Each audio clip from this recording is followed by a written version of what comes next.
Assalamualaikum warahmatullahi wabarakatuh.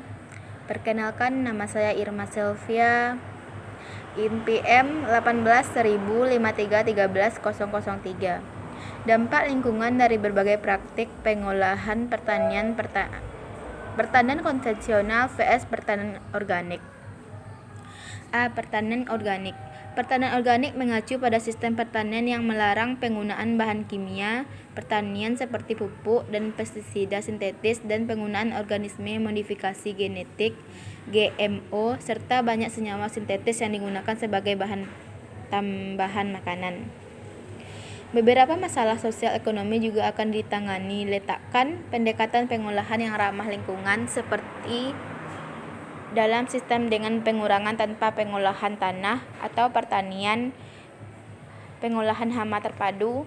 Namun, fakta bahwa pertanian organik diatur secara ketat memungkinkan perbandingan yang lebih baik dan kinerja sistem pertanian dengan dan tanpa input agrokimia atau tanpa penerapan praktis manajemen tertentu.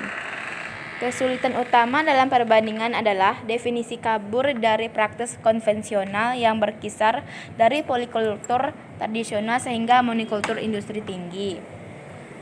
Menurut IFOAM, pertanian organik harus dipandu oleh 4 prinsip. 1. Kesehatan. Pertanian organik harus menopang dan meningkatkan kesehatan tanah, tumbuhan, hewan, manusia, dan planet sebagai satu kesatuan dan tak terpisahkan. 2. Ekologi. Pertanian organik harus didasarkan pada sistem dan siklus ekologi yang hidup. Peningkatan bahan organik tanah, bekerja dengannya, meniru dan membantu mempertahankannya. 3. Keadilan. Pertanian organik harus dibangun di atas hubungan yang memastikan keadilan berkenaan dengan lingkungan bersama dan peluang hidup. 4. Peduli. Pertanian organik harus dikelola dengan perencanaan, kehati-hatian, dan tanggung jawab untuk melindungi kesehatan dan kesejahteraan generasi sekarang dan masa depan serta lingkungan. IFOAM berpendapat bahwa pertanian organik adalah sistem manajemen produksi holistik yang mendorong dan meningkatkan kesehatan. Sistem produksi organik kemudian dirancang untuk meningkatkan keanekaragaman hayati dalam keseluruhan sistem, meningkatkan aktivitas biologi tanah, menjaga kesuburan tanah jangka panjang, mendaur ulang limbah tanaman dan hewan untuk mengembalikan nutrisi ke tanah sehingga meminimalkan penggunaan sumber daya dan tak terbarukan. Mengandalkan sumber daya terbarukan dalam sistem pertanian yang terorganisir secara lokal, mempromosikan penggunaan tanah, air, dan udara yang sehat serta meminimalkan segala bentuk polusi yang mungkin ditimbulkan dari praktik pertanian. Menangani produk pertanian dengan menitik beratkan pada metode pengolahan yang cermat untuk menjaga integritas organik dan kualitas vital produk di semua tahapan. Menjadi mapan di setiap pertanian yang ada melalui periode konversi panjang yang sesuai ditentukan oleh faktor spesifik lokasi seperti sejarah, lahan, dan jenis tanaman serta ternak yang akan diproduksi. Filsafat organik bertujuan untuk melestarikan lingkungan alam, lingkungan perhatian terhadap towards oras dan fauna lokal sebagai tujuan pertanian organik seringkali kurang dipahami oleh konsumen dan membuat kebijakan. Pertanian organik bergantung pada sejumlah praktik pertanian yang memanfaatkan siklus ekologi sepenuhnya. Dalam sistem pertanian organik, kesuburan tanah ditingkatkan dengan rotasi tanaman, tumpang sari, polikultur, tanaman penutup, dan mulsa. Pengendalian hama dilakukan dengan menggunakan teknik tanam yang tepat, pengendalian biologis, dan pestisida alami terutama yang diambil dari tanaman. Pengendalian gulma dalam banyak kasus, masalah fokus utama untuk pertanian organik dikelola dengan rotasi yang sesuai, waktu penyemaian, penanaman mekanik, mulsa, tanam, kebakaran, dan lain-lain.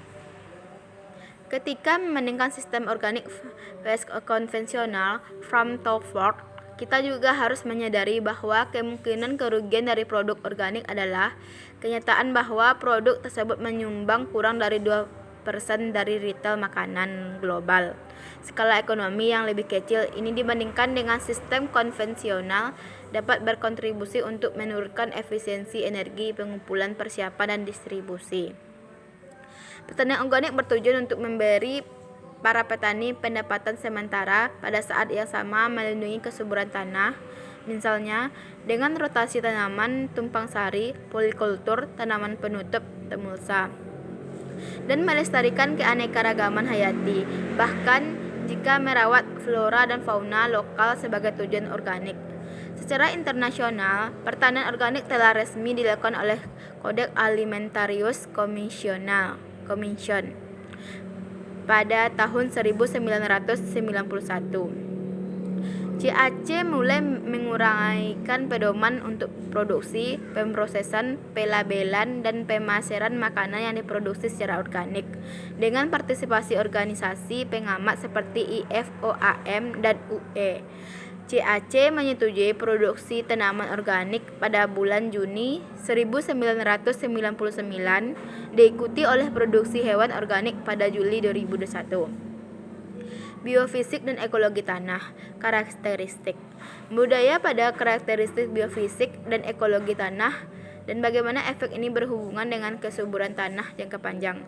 Upaya untuk mengembangkan indeks kualitas tanah dapat memberikan kerangka kerja yang efektif untuk mengevaluasi efek keseluruhan dari praktik produksi yang berbeda, organik terintegrasi, konvensional, dan lain-lain, terhadap kualitas tanah. A. Erosi tanah dan bahan organik tanah. Erosi tanah dan hilangnya soil organic matter atau SOM dengan konversi ekosistem alami menjadi pertanian permanen adalah konsekuensi pertanian yang paling penting dan dipelajari dan didokumentasikan secara intensif. Sifat sistem pertanian organik yang berkembang dan kompleks. Sifat kompleks yang kontras dengan penyederhanaan ekstrim dan ketergantungan yang besar pada input eksternal yang menjadi ciri sistem pertanian konvensional. Membandingkan tanah dari pertanian organik dan konvensional, menemukan bahwa ladang organik memiliki cakrawala permukaan lebih tebal 3 cm dan lapisan tanah atas 16 cm lebih dalam daripada bidang yang dikelola secara konvensional. Kandungan materi SOM yang lebih tinggi bersama dengan indikator kinerja biokimia lainnya yang lebih baik mengakibatkan erosi tanah berkurang banyak.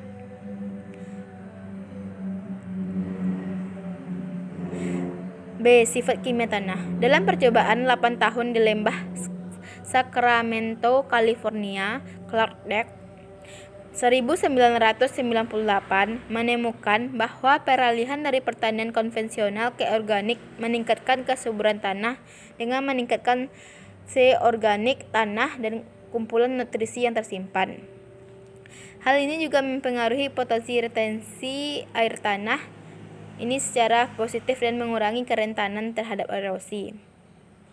Pentingnya menggunakan pupuk kandang melalui pertanian organik sebagai praktik yang baik untuk pelestarian kualitas tanah. Selain itu, menanam tanaman penutup setelah tanaman dipanen membantu mencegah erosi tanah karena tanah tetap tertutup vegetasi sepanjang tahun. C. Pencucian nitrogen. Pupuk nitrogen merupakan kunci penting dalam pertanian konvensional yang intensif. Namun, penggunaannya ternyata menjadi penyebab utama kekhawatiran terkait pencemaran lingkungan.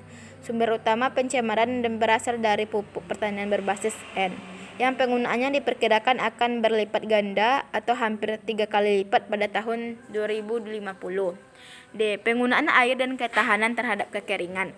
Efisiensi penggunaan air ditentukan oleh jumlah tanaman yang dihasilkan dibagi dengan jumlah air yang digunakan. Stanhill 1986. Beberapa cara untuk meningkatkan efisiensi penggunaan air dalam pertanian organik telah diusulkan, termasuk mengurangi penguapan melalui pengolahan tanah minimum, mulsa, menggunakan lebih banyak varietas yang hemat air, dan mendorong perubahan iklim mikro untuk mengurangi kebutuhan air tanaman. E. Potensi sistem pertanian yang dikelola secara organis untuk beroperasi sebagai penyimpan karbon. F. Ekologi tanah, keanekaragaman hayati dan pengaruh terhadap hama. Keanekaragaman hayati. A. Pertanian organik dan keanekaragaman spesies dalam sistem pertanian organik lebih tinggi lanskap sederhana, tetapi vegetasi konvensional mencapai tingkat keanekaragaman yang sama ketika lanskap sekitarnya lebih kaya karena adanya tempat perlindungan bagi populasi gulma. Keanekaragaman hayati. B. Keanekaragaman hayati dan lanskap. C. Keanekaragaman hayati dan pengendalian hama. Penggunaan energi dan emisi GRK. A. Efisiensi energi. Rata-rata hasil dari tanaman subur dilaporkan 20% sampai 40% lebih rendah dalam sistem organik dibandingkan dengan sistem konvensional. Sedangkan hasil untuk tanaman hortikultura bisa serendah 50% dari konvensional. Produksi rumput dan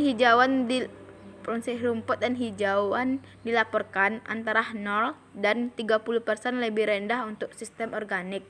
B. Emisi GRK. C. Integrasi peternakan dalam pertanian organik. Peternakan dilakukan dengan mempertimbangkan masalah etika mengenai keberadaan hewan. Oleh karena itu, di antara praktik lainnya, mempromosikan perilaku alami sapi dengan meminta mereka menghabiskan sebagian besar waktu pengembalaan di luar ruangan. Hal itu dibatasi penggunaan obat-obatan dan pendukung penggunaan pakan yang berasal dari tanaman di mana penggunaan pupuk sintetis dan pestisida dilarang. Terima kasih. Assalamualaikum warahmatullahi wabarakatuh.